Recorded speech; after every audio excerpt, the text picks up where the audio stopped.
We're back on the grind. Gonna work to put out more content, help out the community, help out lifters struggling, help out aspiring coaches and lifters within the sport, and just give some free game and help you guys proceed and move forward in your careers and get over the stress and the things that's causing you issues. As I look over here at my beautiful pug that's sunbathing, I wish I could show you guys her face right now. So this video is going to be about the methodology that I utilize to help athletes attack their bench press. To talk about the many things that go into helping you progress your bench press, the psychological parts of it, because a lot of human beings who bench press definitely deal with issues psychologically, and that alone could be and is often the reason why they're not progressing their bench. Talking about the key points of what are all the things that your bench requires to get stronger. So first we'll start off by talking about exposure, talking about programming, talking about volume, frequency, intensity, the key holy grail towards helping all your lifts get stronger, right?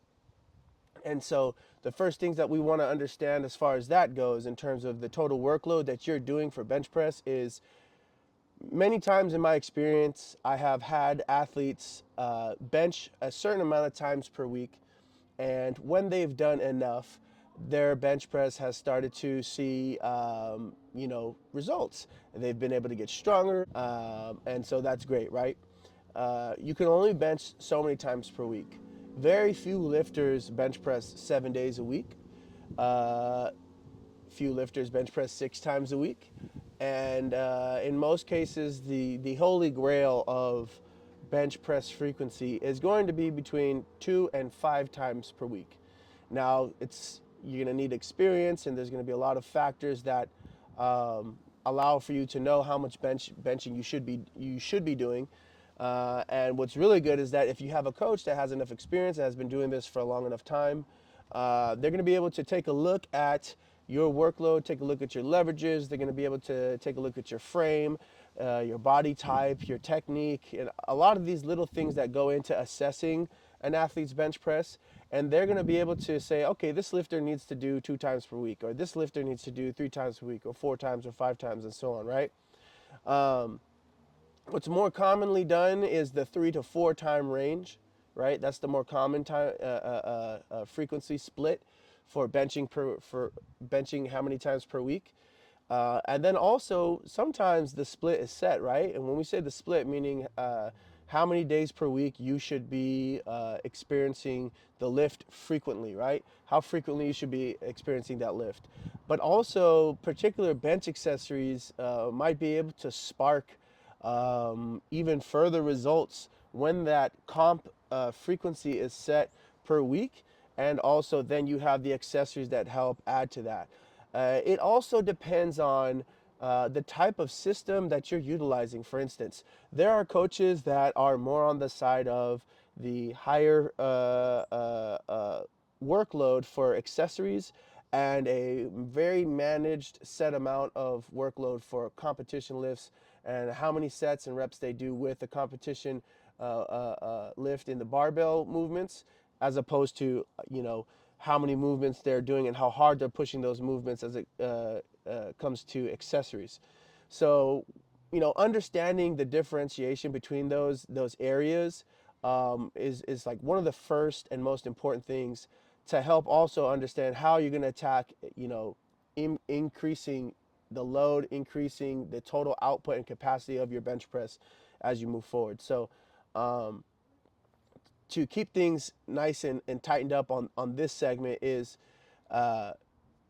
volume, intensity, frequency, right? How hard are you going on bench press? How many times per week are you going, right? How many times per week are you actually bench pressing the competition barbell movement? How many reps are you doing? What's the total workload for the comp movement? And then you have to also understand that there's somewhere between 15, 10, or 5% left, which I like to call the unfilled cracks or the unfilled holes or the gaps within your bench game, right? That you need to be able to fill in. and that's where the accessories come in. Uh, Many coaches in many different styles and minds and approaches, they, like I said, they may do a minimal amount of comp barbell movements and they might push the absolute hell out of their accessories. Others might do actually more comp barbell movement and then they limit or use, you know, accessories to sprinkle in and fill out, you know, whatever is left over for that. But that's pretty much the that's where I would say in general is where the answers lie in terms of programming, getting enough exposure, doing the right amount of total workload. That's where the answers lie. Now, another thing is going over to the psychological side for bench press. I have seen athletes, both male and female, over a span of many years, almost a decade now, where there's many times where I would take a look at the programming and I would say, okay, we we don't need to change programming because variables, body weight, life stress, literal their ability to handle their work and life and school schedule for those of you that go to school is just it's affecting them psychologically. So then when they come in to train, uh, they're just not into the session, or maybe they just don't like the movement. Or a lot of times, you know, bench is um, is is driven by an individual's ability to come in and attack it correctly. Oftentimes lifters who have struggled with the lift, especially something like bench press, they take a look at that lift and they don't like it, so they don't give much effort and energy into it.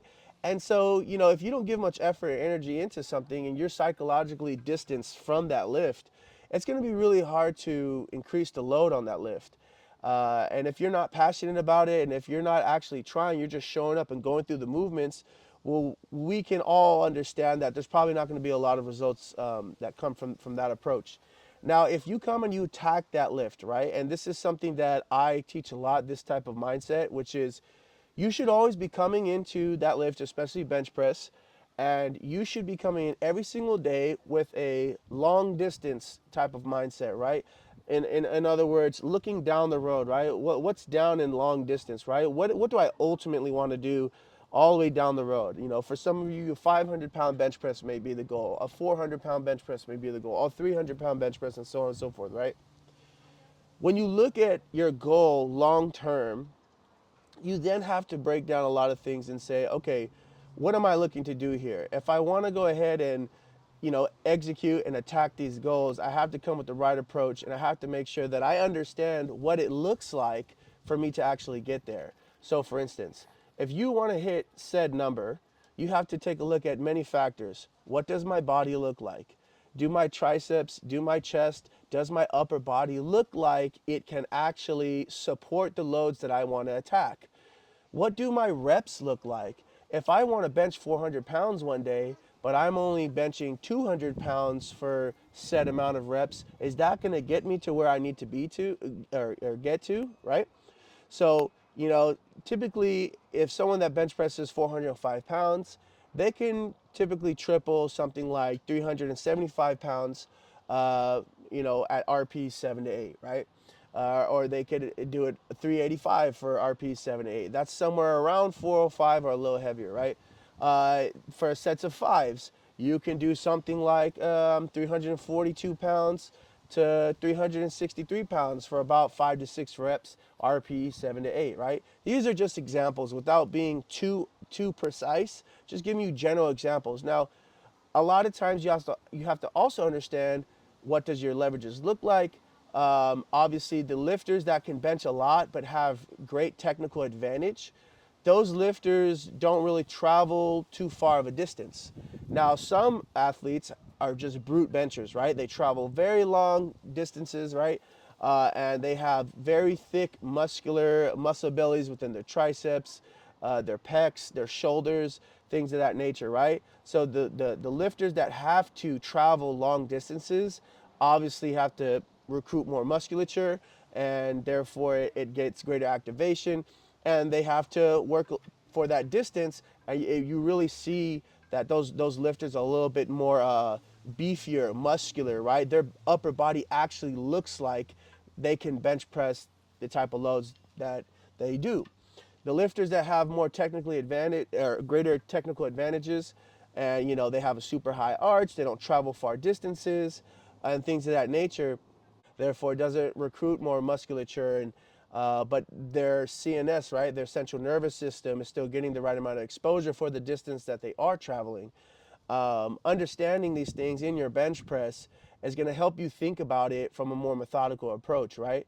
Now, you don't want to overthink these things, but it is really important that if you and your coach can really talk about your bench press and really break down so that you understand what type of bench presser am I, what are the things that I need, and how do I need to look in order to hit the loads and hit the goals that I need to? What do those things look like, right?